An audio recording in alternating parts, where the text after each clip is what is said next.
We cannot be free until they are free. This is the crime of which I accuse my country and my countrymen, and for which neither I nor time nor history will ever forgive them.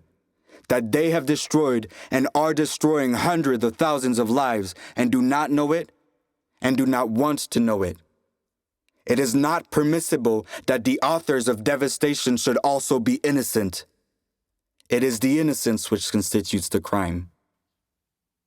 This past, the Negro's past, of rope, fire, torture, castration, infanticide, rape,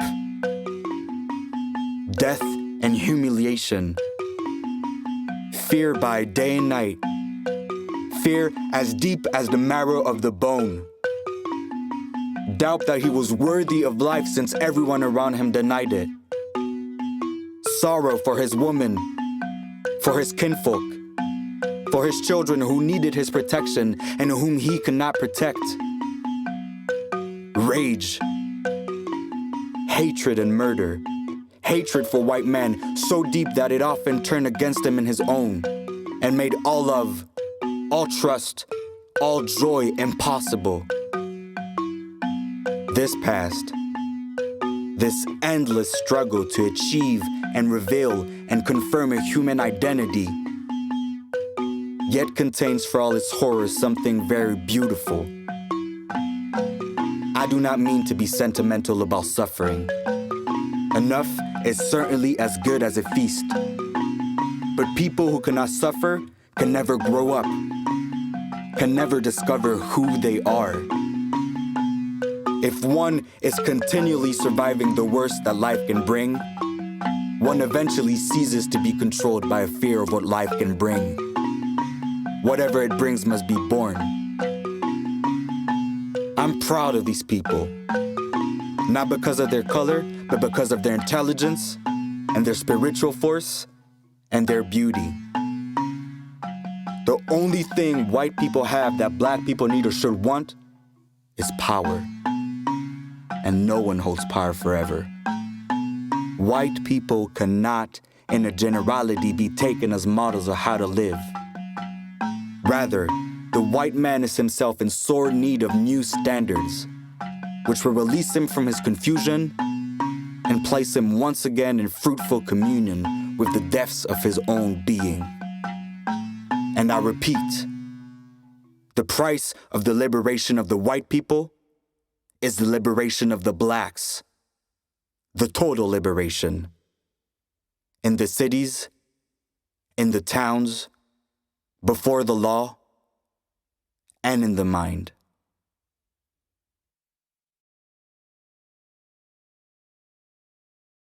Here you were, to be loved, baby, hard, at once, and forever to strengthen you against the loveless world. Remember that. I know how black it looks today for you. It looked bad that day too, yes, we were trembling. We have not stopped trembling yet. But if we had not loved each other, none of us would have survived. And now you must survive because we love you, and for the sake of your children and your children's children. This innocent country set you down in a ghetto in which, in fact, it intended that you should perish. Let me spell out precisely what I mean by that. For the heart of the matter is here, and the root of my dispute with my country. You were born where you were born, and faced the future that you faced because you were black, and for no other reason. The limits of your ambition were thus expected to be set forever. You were born into a society which spelt out with brutal clarity and in as many ways as possible that you were a worthless human being. You were not expected to aspire to excellence. You were expected to make peace with mediocrity. Wherever you have turned in your short time on this earth, you have been told where you could go and what you could do and how you could do it and where you could live and whom you could marry.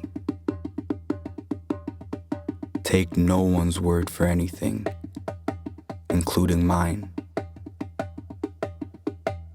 But trust your experience. Know whence you came. If you know whence you came, there's really no limit to where you can go. The details and symbols of your life have been deliberately constructed to make you believe what white people say about you. Please try to remember that what they believe, as well as what they do and cause you to endure, does not testify of your inferiority, but to their inhumanity and fear. Please try to be clear through the storm it rages about your youthful head today, about the reality which lies behind the words acceptance and integration. There is no reason for you to try to become like white people, and there is no basis whatever for their impertinent assumption that they must accept you.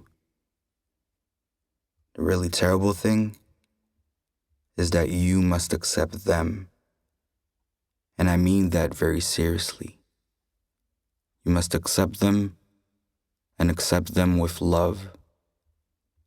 Love takes off the masks that we fear we cannot live without and know we cannot live within.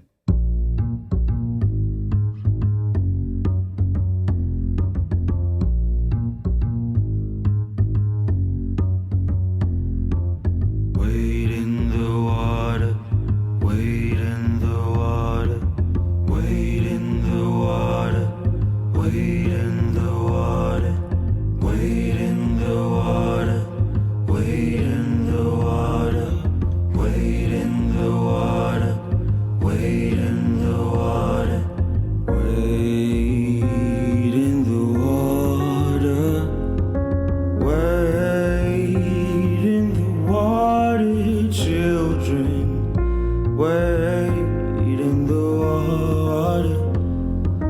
God's gonna trouble these waters. Who's that young girl dressed in red? God's gonna trouble these waters. Must be the band that Moses led. God's gonna trouble these waters. Wade in the water, wade in the water, children, wade in the water. God's gonna trouble these waters.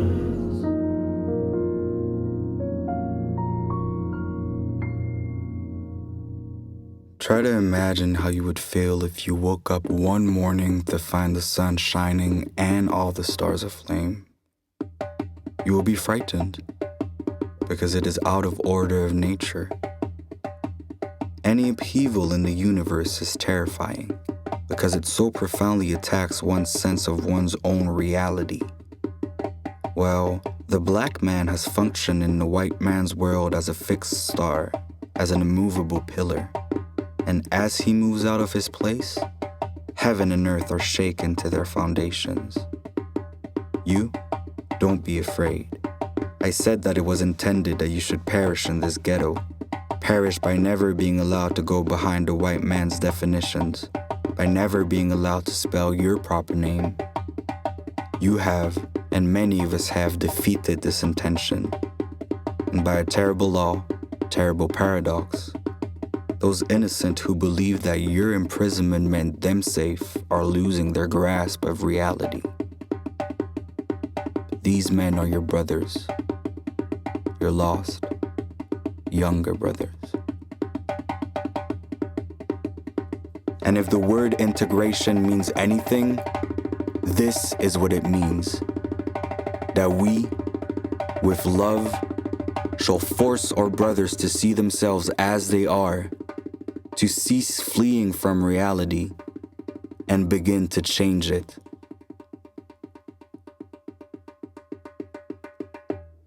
We cannot be free until they are free.